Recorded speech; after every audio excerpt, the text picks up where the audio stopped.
Hello, and welcome to this week's edition of Runes and Red Tape, the storytelling channel where magic meets paperwork and epic quests have to be approved in triplicate. Oh, and please remember to hit that like and subscribe button. It doesn't cost you anything and it really helps the channel out. Right then, this week's story is called HobNob and the Thief of Time. HobNob had always believed that time, like most things of value, ought to show him a certain amount of respect. Sadly, this belief was not shared by his watch. It was a handsome piece, silver-cased with a hunter lid engraved with a crest that HobNob had not earned, but had acquired through a series of transactions that were, strictly speaking, legal only because no one had yet survived long enough to dispute them. It hung from an ostentatious chain of equal merit. It was draped across his leather waistcoat like a statement of intent, namely that he was a goblin of means, influence, and a regrettable desire to accessorize. Unfortunately, it was also 5 minutes slow. HobNob discovered this at 4:30 on a Friday, which was when he had arranged to have a man executed. The man, who had been expecting to die on time, found the delay distressing. HobNob found it intolerable. He clicked his heels together before giving a curt nod to the executioner. A lever was pulled, the man died, and the Grim Reaper attended to collect the dead man's soul before any small god could get hold of it.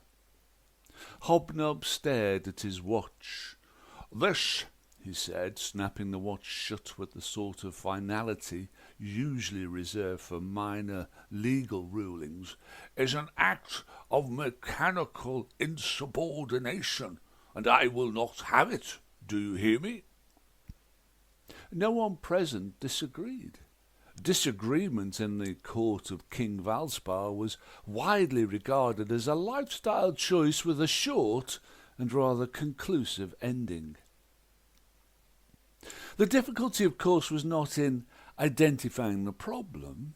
HobNob was excellent at identifying problems, particularly when they belonged to other people. The difficulty lay in resolving it. The world of rock was not renowned for its horological expertise. It was, broadly speaking, a place where things were expected to work until they didn't, at which point they were either ignored, repurposed, or smashed into a million pieces with an oversized sledgehammer. Repair, as a concept, was viewed with suspicion. It was whispered in certain circles that there were individuals who could mend delicate mechanisms. These were people with steady hands, sharp eyes, and an alarming tendency to improve things. Such people were dangerous. If they succeeded, they demonstrated competence, which was a threat. If they failed, they demonstrated incompetence, which was an inconvenience. In either case, the outcome tended to involve a wooden scaffold and the demise of another craft. HobNob did not like inconveniences. He considered, but only briefly, in having the watch destroyed. But it was expensive, and HobNob's relationship with expense was one of deep personal attachment. One did not simply destroy something valuable. One ensured it remained valuable, preferably to oneself. How could he be an influencer if he did not show off his wealth? This left only one option. He would have to find someone capable of fixing it, and then ensure they were not paid. Roger lived in a workshop that appeared to have been assembled by throwing several unrelated ideas into a confined space and waiting for them to settle. It smelled of light industry and grease. An unused litter tray lay in a corner under a workbench. There were clocks. There were tools. There were things that might once have been clocks but had since reconsidered their life choices. There were springs, gears, and a portrait on the wall with eyes that followed you around the room. In the middle of this, curled upon a workbench, was Roger, and he was a gremlin. It was well known that all gremlins looked like cats, in the same way that a thunderstorm looks like a rain cloud. They have the same shape, certainly, and the right size too, but there was something in their eyes that suggested an intellect both acute and selectively applied. HobNob had only previously seen gremlins that had been locked into servitude, their fur matted or missing altogether. But this one was different. Roger was a free gremlin, a rare breed. His fur had the faint, unsettling sheen of something that might, under the right lighting, be mistaken for polished copper. His claws were retracted, which was reassuring in the same way that a sheathed sword is reassuring. HobNob cleared his throat. Roger did not move. "I am HobNob," HobNob announced, because he believed in the importance of context. Roger continued to be a cat. "I require the services," HobNob glanced at a piece of paper, "of a horologist." Roger yawned. It was a detailed yawn, filled with boredom and regret. HobNob waited. He was very much unaccustomed to it. Waiting was something he did poorly, and only when he intended to hold it against someone later. "I am prepared," he continued, "to offer generous compensation." At this, one of Roger's ears flicked. It was not, strictly speaking, a response, but it was not nothing. HobNob placed the watch upon the bench. Roger did not look at it. Instead, he extended a paw, hooked the chain with a single claw, and flicked the watch into the air. It assembled in a neat arc, opened mid-flight, and landed open. With a glint in his green eyes, Roger regarded it for a moment. Then, without further ceremony, he turned his back on HobNob and began to work. The repair, if it could be called that, took less time than HobNob had expected, and considerably more dignity than he had intended. Roger did not consult him. He did not explain. He did not at any point acknowledge HobNob's existence as anything more than a source of ambient inconvenience. He simply fixed it. There were moments, brief, disconcerting moments, where the watch seemed to come apart entirely, its components laid bare in a manner that suggested a complete and irreversible failure. Then Roger's claws would move, precise as thought, and the pieces would reassemble themselves with an air of quiet inevitability. A mechanical ballet led by a steampunk prima donna. At one point he knocked the watch off the bench. At another he sat on it. HobNob began to suspect that he was witnessing a process he did not understand, which offended him on principle. Finally, Roger nudged the watch back towards him. HobNob opened it. It ticked. It was correct. Perfectly, insultingly correct. HobNob snapped it shut, pocketed it, and without a word turned on his heel and left. Behind him, Roger blinked once before slowly curling himself into a ball. He yawned and went to sleep. For a month, everything was as it should be. HobNob was on time. The weekly executions occurred with a crisp efficiency that warmed his heart. Court meetings began when they were meant to, which allowed them to overrun with a newfound precision. He became, if anything, more insufferable. Then on the morning following the harvest moon, the watch began to lose time again. Not much, a minute here, 2 minutes there, but it was enough. Enough to hint at a pattern, enough to imply intent. It would then inexplicably gain time. The watch was inconsistent. Worse, it appeared selective. HobNob determined that it was not just a malfunction, it was insolence. Roger's workshop had not changed in the intervening weeks. HobNob entered with the air of a man who had already decided how the conversation would go and intended to be disappointed by the details. "You have failed," he announced. Roger did not look up. "My watch is inaccurate." Roger licked a paw. "You will repair it," HobNob continued, "and this time you will do so properly. If you do not, I will have you executed."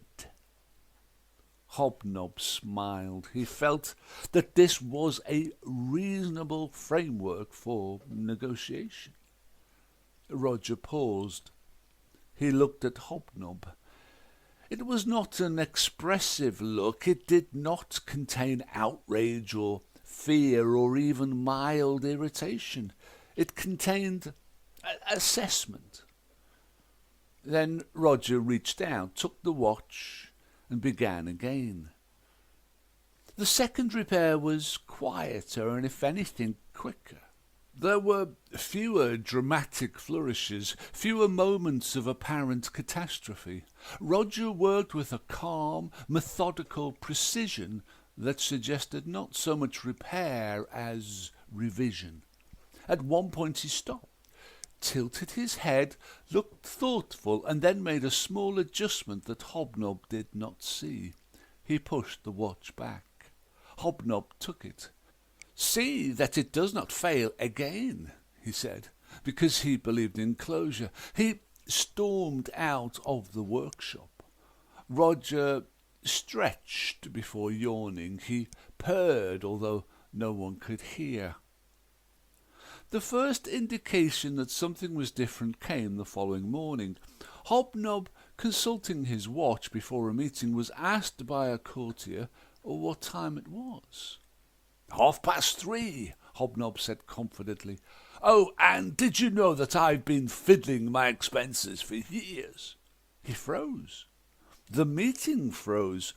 HobNob closed the watch. Silence in the court of King Valspar was rarely comfortable. This was not one of those occasions. It escalated. At a briefing the next day, King Valspar requested a time check. "Your Majesty," HobNob began, bowing low, "it is precisely 10:30. Please be advised that I remain loyally in your service, although on several occasions I have considered replacing you when the time is right." Later, at the execution of a local farm worker, HobNob took out his watch to confirm time of death before adding, "Yes, I know you didn't steal the gold coin, but I had to blame someone, and I didn't like the cut of your jib." The hangman had the good sense to keep looking to the ground. At the call to the end of the working day, HobNob added, "Please note that I do not like any of you, especially you." He pointed to a woman with a wart on the end of her nose. "You look like a witch, and remember, witchcraft is banned here, so—" He paused briefly. "I've got my eye on you." Strager smiled.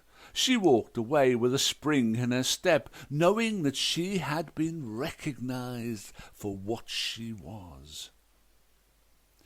Each of these statements arrived unbidden and unfiltered. Worse still, they were entirely accurate. HobNob attempted to adapt. He spoke less. He spoke indirectly. He took to writing notes. He tried to control it, but couldn't. When he held the watch in his hands, the truth would come out. The watch, when consulted, would simply expose him. He tried delegating. Subordinates entrusted with the watch found themselves afflicted in precisely the same manner, with results that were both enlightening and career-limiting. Within days, the court had become a place of alarming honesty. Productivity briefly improved. This was not considered a positive development. HobNob did what any reasonable goblin would do when confronted with an object that undermined his entire way of life. He attempted to ignore it. He wrapped the watch in cloth. He locked it in a drawer. He placed a drawer inside a cabinet. He placed a cabinet in a room he did not enter. This worked in the sense that he no longer had to hear himself speak the truth. It did not work in the sense that he no longer knew what time it was. He began to arrive late. Meetings drifted. Executions became approximate. This too was unacceptable. In the end, it came down to a simple calculation. A watch that told the truth was, in HobNob's estimation, far more dangerous than a watch that told the time. With a sigh that suggested he was the victim of circumstances, HobNob retrieved the watch, carried it to the edge of the palace grounds, and threw it as far away as he could. It landed somewhere beyond the hedges, ticking quietly, perfectly, and with a level of honesty that was unlikely to be appreciated. HobNob watched it go. Then he straightened his jacket, adjusted his monocle, and returned to a life of comfortable uncertainty. He never wore a watch again. This, in many ways, suited him perfectly. Ignorance, after all, had always kept excellent time. The end. Hope you enjoyed that. If you did, please like, subscribe, all the usual stuff, and I'll catch you next time. Take care and stay safe.